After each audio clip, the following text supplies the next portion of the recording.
All right, team, good morning. Welcome to another edition of Athletic Conditioning. Coach Aaron here with you. Hope everyone is staying healthy, being safe, and thus far, just doing whatever you need to do during this time to kind of keep your sanity. So hopefully, if you're watching these videos, it's kind of giving you a little bit of a reprieve from the day, just to kind of break it up and give you something to do, take your mind off of things. So anyways, we'll get started with today. This is for Wednesday, April 1st, 2020, so happy April. Here's our warm-up team. It is for time. So we have a walking, I can't read this upside down or backwards, walking quad stretch, down and back. Walking knee hug, down and back. Walking Samson lunge, down and back. Walking Frankie, down and back. And then we've got 3 rounds of 5 plank burpee, 5 squat to overhead reach, and then 10 hip hinge swings. All right, let's get into it. Walking quad stretch. So I'm just gonna go down, grab hold of that ankle, pull the heel towards the butt. I'm limited in space. I wanna keep my knees together here and not lean to one side. So I'm down and back, and just use your best judgment, team. I'm in such a small space that I would probably do this 2 more times to really feel the benefit of the stretch. All right, so if you got more space to use, go for it. I'd say about 10 steps down and 10 steps back. Same thing with that walking knee hug. Just really trying to establish that balance on single leg. So brace the core, suck the belly button into your spine, and you're just driving that knee as high as you can into the chest. Again, establish the balance, working on that core stability. Your Samson lunge without letting that back knee touch. As you lunge forward, sweep the arms up overhead so that the shoulders cover up the ears, keeping that knee stacked over the toes. So we're riding this elevator straight down. All right, then from here we got our Frankie, so we're just kicking across. Keeping it low. If we need to reduce that range of motion, turning it around, just make sure that you've got a safe working environment here. All right, after I get done with that, 5 rounds. Plank burpee is just an in and out burpee, so taking those hands down to the feet, kicking those feet back into the high plank position, keeping that back nice and flat, straight line head to heels, collecting those feet back towards the hands, and we just stand up. All right, so 5 plank burpees into squat with an overhead reach. So we're gonna drop down into that nice squat position. So standing set position, feet are shoulder width apart, toes point out. Here, overhead reach, and now we can stand up from this position and then drop, or we squat, raise, lower, and then stand. So from the side here, squat, overhead reach, shoulders cover up those ears, stand with those arms up overhead and then drop, or squat, overhead reach, drop, and then stand up. Hip hinge swing, we're just gonna stack those hands on top of one another. Standing set position again, those feet are shoulder width apart, driving your hips back, keeping that chest tall and proud, gaze up, that back is nice and flat. Full extension of those arms. Again, we let those shoulders cover up the ears. This is a lower body movement, focusing on that hip drive, okay? Here, 10 of those. So we'll go over the warm up one more time here. Down and back, walking quad stretch, down and back, walking knee hug. Down and back Samson lunge, down and back Frankie, and then your 3 rounds of 5 plank burpees, 5 squat to overhead reach, and then your 10 hip hinge swings. Cool. All right, today's workout is awesome. I've done it so many times, I can't even remember. It is a CrossFit Hero workout, so if you are so inclined and have got some time and you want to do some research, this one is entitled The 7, and it's 7 rounds for time.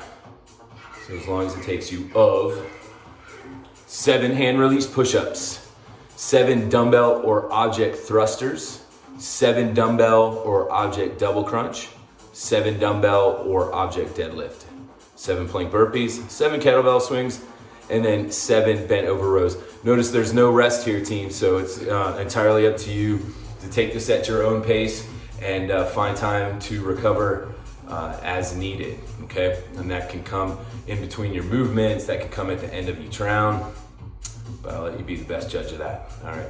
So make sure that you find a weight selection that you can safely and successfully complete all these reps with. So that's gonna be dependent upon your fitness level, range of motion. All right, let's get into it.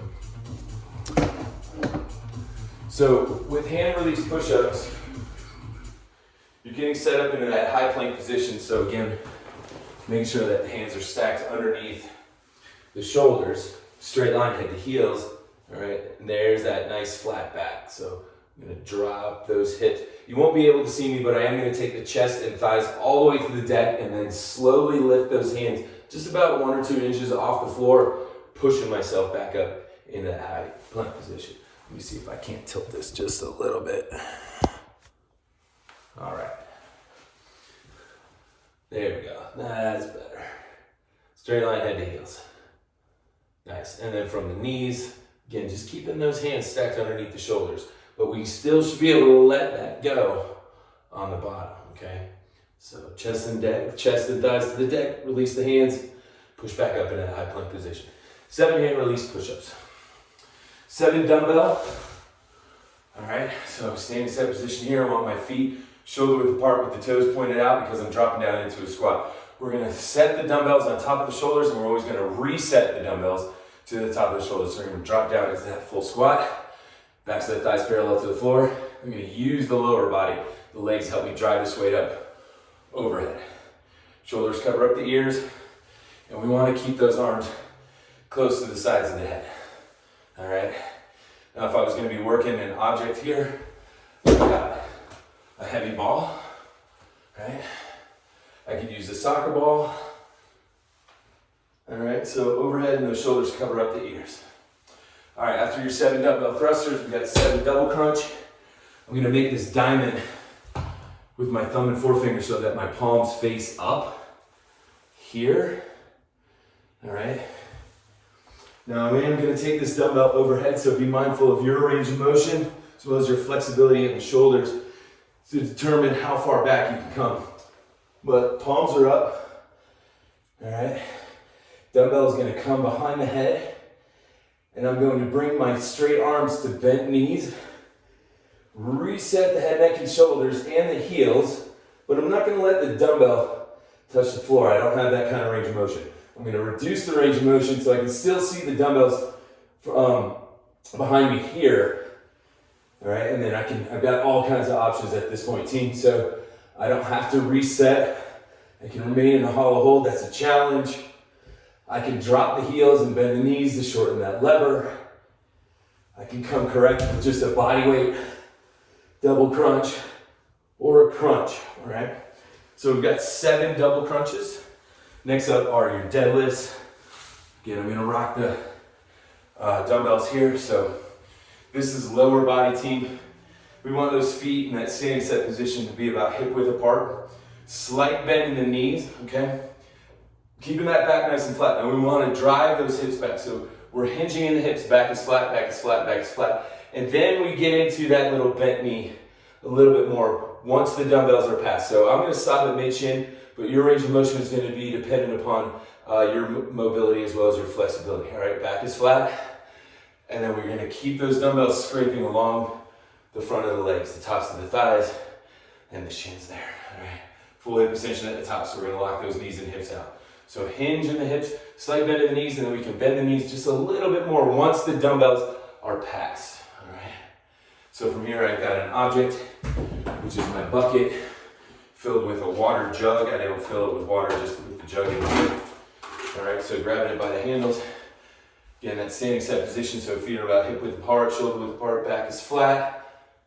The handle is long enough that I can make contact with the floor, so this is just reducing that range of motion, okay? Drive those hips back. And we're not squatting the deadlift, right? So slight bend in the knees. From here, we get into plank burpees. We did this for the warm-up. It's just an in and out. There's no push-up, there's no jump at the top, 2 squats to every burpee. So I'm gonna replace my feet with my hands. There's squat number 1. Kicking it back into the high plank position and spread my feet wider than shoulder width just to stabilize my base.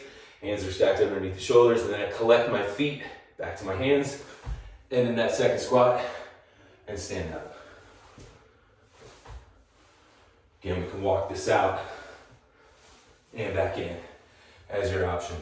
Kettlebell swings. Just want to make sure, standing set position, feet are shoulder width apart, toes are pointed out. Again, we're driving those hips back. Back is nice and flat. Grabbing the kettlebell by the top of the horns here. Because I'm already in this hip hinge position, I'm going to initiate the swing back and then use that hip thrust, that hip drive to drive the kettlebell. So again, it's a lower body movement and the arms are just along for the ride. I can take this overhead into an American swing. Shoulders cover up the ears, or with my Russian kettlebell chin height, okay? If I need an option, here's my Tide bottle. Just make sure the lid screwed on nice and tight. Okay, I can grab 2 hands on the handle. Again, Russian chin height, American overhead. I can knock out single. If you're gonna do single though, you just doubled your rep count. Now you went from 7 total to 7 on each arm. And then I'm gonna finish with my bent over row. Couple options here, team. I can use a single dumbbell, holding it like a goblet here. I'm sorry, I'm gonna hold it upside down. So palms are up. Hinging in the hips again. Pulling the dumbbell right to the sternum. Keeping that back nice and flat. I can change my grip, so I'm grabbing on both ends. Really focus again. Squeezing those shoulder blades together at the top, especially, but the entire time to protect that lower back. Notice that slight bend in my knees here. All right, that's gonna put a lot more strain on your lower back, but if you've got it, again, just protect the lower back, bracing that core. Bent over row. Here's my bucket. So this is the deadlift. I'm gonna remain in this hip hinge position, and there's my bent over row. All right, so that is the 7. Go over it one more time here. For time, 7 rounds. 7 of each exercise, 7 exercises. Rest is needed. And that is it. All right, team. Hope you enjoy your workout, and check back tomorrow. I'll have a new workout for you, and that's it. All right, take care. Bye.